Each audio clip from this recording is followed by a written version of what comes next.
Bismillah. Allez, on commence la partie 3. Première question. Tu peux mettre pause pour lire ça.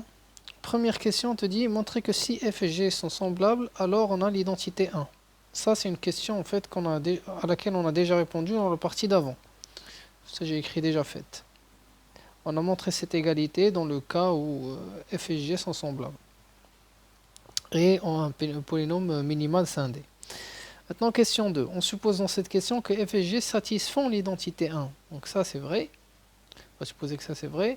Ils te disent montrer que le spectre de f est égal au spectre de g. Et on pose S égale spectre de f égale spectre de g. Donc, prenons L égale à 1. Cette égalité est vraie quel que soit L. On prend L égale à 1. Si lambda appartient au spectre, alors le noyau de f moins lambda identité est différent de 0. C'est équivalent. Lambda est valeur propre si et seulement si le noyau de f moins lambda identité est différent de 0, qui est équivalent à dire que le rang de f moins lambda identité n'est pas égal à n tout entier, n étant la dimension de E. Là j'ai posé n, la dimension de E. Ce qui est équivalent à dire que le rang de g moins lambda identité est différent de n, vu que ces deux rangs-là sont égaux. C'est ce que nous dit l'égalité 1. Ces deux rangs-là sont égaux. Ce qui est équivalent à dire que le noyau de g moins lambda identité est différent de 0, parce que ça c'est juste le théorème du rang. Je l'ai utilisé le théorème du rang deux fois, là et là. Ensuite, équivalent à dire que lambda est dans le spectre de G, donc lambda est valeur propre de G. Donc lambda est valeur propre de F si et seulement si elle est valeur propre de G. Les deux spectres sont égaux. Ensuite, question d'après. Ah oui. Dans cette question-là, on te dit montrer que les dimensions de ces deux sous-espaces caractéristiques, celui-là et celui-là, sont égales. Ils te disent de considérer les suites des itérés des noyaux. Noyau de f moins lambda identité composé L fois L appartenant à n. Donc on prend ces deux suites-là, pour f et pour g. Elles sont croissantes pour l'inclusion. Ça c'est simple à voir, parce que quand je compose f moins lambda identité n fois, j'ai un noyau qui est plus petit que si je la compose n plus 1 fois. C'est simple à démontrer ça. Le fait que c'est croissant pour l'inclusion. Donc si je pose un égale la dimension de ces sous-espaces vectoriels là, et Vn la dimension de ces sous-espaces vectoriels là, et j'ai des suites qui sont croissantes. Elles sont majorées par la dimension de E, et on prend donc les limites, qu'elles sont croissantes et majorées. On va prendre les limites L et L' qui vont être des entiers naturels, vu que toutes les valeurs ici qui sont prises sont des entiers naturels. L et L' appartenant à n. Donc l'objectif c'est de montrer déjà que L égale à L'. Donc on sait que le rang de f moins lambda identité puissance k est égal au rang de g moins lambda identité puissance k. Parce que gf vérifie l'égalité 1. L'égalité des rangs, celle qu'on a utilisée dans la question d'avant. Maintenant on fait là j'ai écrit E, en fait c'est dimension de E. Donc dimension de E ici et dimension de E ici. Donc dimension de E moins le rang de ça égale à la dimension de E moins le rang de ça avec G. Et là, théorème du rang te donne que la dimension du noyau de sa puissance k est égale à la dimension du noyau de sa puissance k, et c'est exactement UK, et ici c'est VK. Nos deux suites sont donc égales, et elles ont la même limite, qui est égale ici à L et ici L'. Donc L égale à L'. Maintenant, notre objectif, c'est de montrer que L et L' sont en fait, donc L, vu qu'ils sont égaux, L est égal à la dimension de ces deux sous-espaces sous-espaces caractéristiques, celui-là et celui-là. Donc L, l'objectif c'est de montrer que L est égal à la dimension de ce sous-espace caractéristique, donc qui correspond à lambda.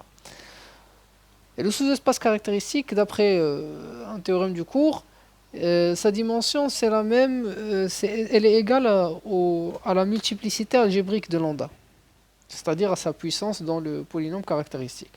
Donc, soit m lambda la multiplicité algébrique de lambda comme valeur propre de f, montrant que L est égal à m lambda.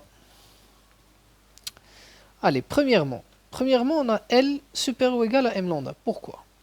Parce que la dimension du noyau de f moins lambda identité puissance m lambda, cet espace-là, c'est juste le sous-espace caractéristique, correspondant à lambda, et ben ça c'est égal à m lambda. Ça bien sûr c'est le théorème du cours que je viens de dire là, que je viens de dire avant. C'est-à-dire que la dimension de ce sous-espace vectoriel là, ce espace caractéristique, elle est égale à la multiplicité algébrique de lambda. Et la suite des UN que l'on a vu, où la UN c'est les dimensions des noyaux f moins lambda identité puissance n. On a vu qu'elle était croissante et que L était sa limite. Et vu que pour m lambda, ça me donne m lambda, alors L, vu que c'est la limite et que la suite est croissante, et ben L est plus grande que m lambda. L, la valeur L est plus grande que m lambda. Montrons maintenant que L est égale à m lambda. Comment on fait? On prend ce polynôme-là, soit P, le polynôme grand X moins lambda puissance L. Donc on a vu que L est plus grand que m lambda. Et on le multiplie par les polynômes x moins mu puissance mu, avec mu les multiplicités algébriques correspondant à la valeur propre mu. Et on fait parcourir dans ce produit, mu parcourt toutes les valeurs du spectre de f, sauf lambda. Là, je n'ai pas ajouté mu valeur propre de f, parce que je n'avais pas l'espace, mais il faut l'écrire. J'avais pas la place ici, mais t'écris mu vp, mu valeur propre de f, ou bien t'écris mu appartient au spectre de f, plus en bas. Et c'est égal à x moins lambda puissance L moins m lambda, donc je soustrais m lambda, et je multiplie par x moins lambda puissance m lambda ici. Je n'aurai alors rien fait, et si j'ajoute ici x moins lambda puissance m lambda, tu vois bien que si je le multiplie par ça me fait le polynôme caractéristique de f.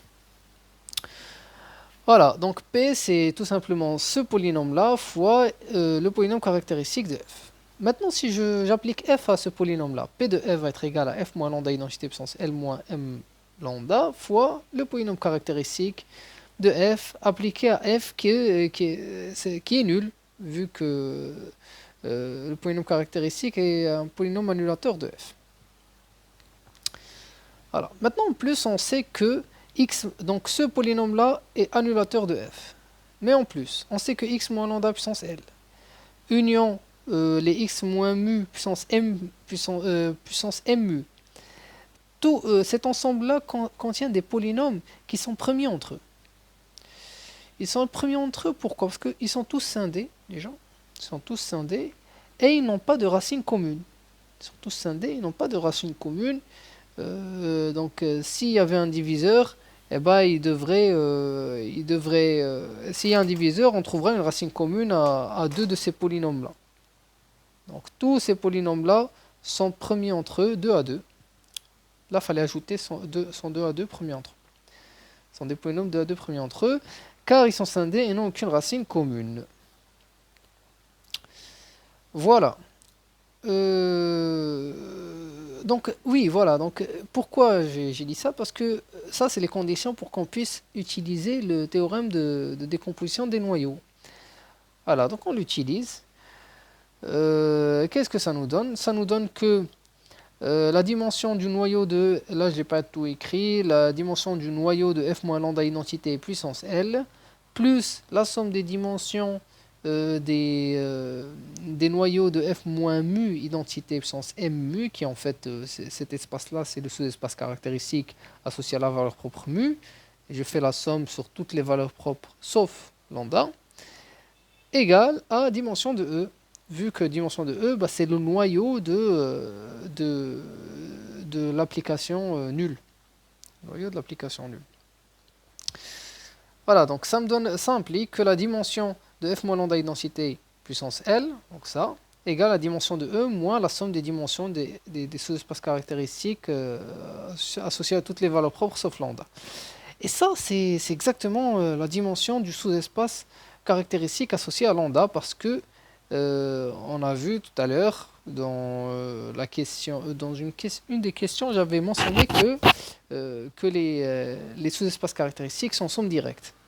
D'ailleurs, j'avais oublié de dire que le polynôme de l'application linéaire est scindé. C'est pour ça qu'on peut utiliser le théorème qui dit que les sous-espaces caractéristiques sont en somme directe.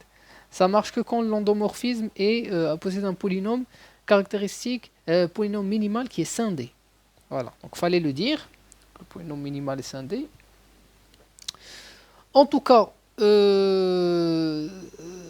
ça c'est égal à la dimension du sous-espace caractéristique qui est égale à m lambda. Et donc, la dimension de E lambda f est égale à L. Et puis après, on peut faire le même calcul pour montrer que L est aussi égal à la dimension de E mu G. Voilà, donc L est à la fois égale à la dimension de oh, pardon. L est à la fois égale à la dimension de ce sous-espace caractéristique et à celui-là, et donc les deux sont égaux, et c'est ce qui était demandé ici. Voilà. Pour ce qui est de la question 2.3, la question 2.3, on te demande d'utiliser la réduction de Jordan dans le cas nilpotent pour montrer cette égalité matricielle, c'est-à-dire qu'il existe une base B lambda, une base C lambda, telle que l'on est cette égalité-là. Ça, j'ai pas su faire. Si tu as une idée de comment on peut faire ça, tu peux me le dire. J'ai essayé d'utiliser la réduction de Jordan dans le cas nilpotent, mais je vois pas pourquoi. Je vois pas pourquoi les réductions vont être les mêmes. Je sais pas, j'ai pas pu trouver de réponse à cette question. Allez, question d'après, 2.4. On déduit qu'il existe une base B et une base C de E, telle que la matrice de F dans la base B est égale à la matrice de G dans la base C. Ça découle de la question d'avant. On prend pour base de E la réunion des B lambda, où lambda est une valeur propre. Ça va être une base de E parce que chaque B lambda est une base du sous-espace caractéristique correspondant à lambda, et puis les sous-espaces caractéristiques sont supplémentaires dans E. Donc ça c'est bien une base de E, et C va être construite de la même manière, ça va être une base de E aussi. Ensuite, qu'est-ce qu'on dit? On prend cette égalité là et on ajoute là j'ai écrit lambda i, mais en fait lambda i c'est quoi? En fait j'ajoute la matrice à gauche, la matrice sur la matrice de lambda identité, d'entité comme ça, en E F lambda au voilà, E F lambda. Oh, c'est très mal écrit, mais en fait j'ajoute juste ça en fait. J'ajoute ça. J'ai un moins lambda identité E F lambda, j'ajoute la matrice écrite dans la base B lambda de lambda identité E F lambda. Et c'est lambda I, où le I est la matrice identité. Donc les deux se soustraient. En fait, c'est pour cela que je peux ajouter lambda I à gauche et à droite. J'ajoute lambda I à gauche et à droite. À gauche, ça va correspondre à ça, sans le moins. Et à droite, ça va correspondre à ça, mais sans le moins. Et donc, ils vont se simplifier à droite et à gauche. Et j'aurai matrice de B lambda dans F lambda et matrice de C lambda, matrice de G lambda dans la base C lambda. Là, il faut ajouter aussi les lambda. Je suis désolé, je suis un peu fatigué. Voilà. Donc, une fois qu'on a cette égalité-là, et la matrice de F dans la base B, la matrice G dans la base C, ça va être juste, vu que c'est juste on peut le voir avec des matrices en bloc, si on concatène les bases dans la matrice, on trouvera cette égalité-là. Parce que dans chaque bloc, en fait, on aura cette égalité-là. Voilà. Considérez des blocs comme ça. Et dans chaque bloc, on aura égalité des deux matrices. Donc, dans la matrice totale va être égale à matrice de F ici et matrice de G ici. Et puis voilà.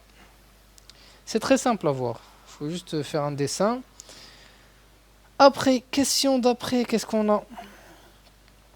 Oui, question d'après, c'est juste la question 4.3. La question 4.3, c'était celle de la partie 2 où on disait que f et g sont semblables si et seulement si il existe une matrice C telle que la matrice de f dans la base B est égale à la matrice de g dans la base C. C'est juste ça, équivalent à f et g sont semblables si on prend pour condition de départ que f et g ont un polynôme minimal qui est scindé. D'ailleurs, je peux revenir à la question pour la montrer. 4.1, non. 4.3, voilà. Voilà, c'est ça. Soit f et g deux endomorphismes et B une base de E, montrer que f et g sont semblables si et seulement si il existe une base C de E telle que matrice de B, matrice de G dans la base B égale à matrice de F dans la base C. Voilà, c'est ça. Et nous, on a ça. On a montré ça. Et bien sûr, les conditions au départ, c'est f et g ont un polynôme minimal leur polynôme minimal est scindé. On a cette condition aussi dans notre partie 3. Et voilà, on a f et g sont semblables. C'est ça la déduction. Donc c'est la déduction qu'ils veulent, c'est la déduction. Pardon, là je suis vraiment fatigué. C'est la déduction qu'ils voulaient. Donc c'est bon. Voilà, c'est bon.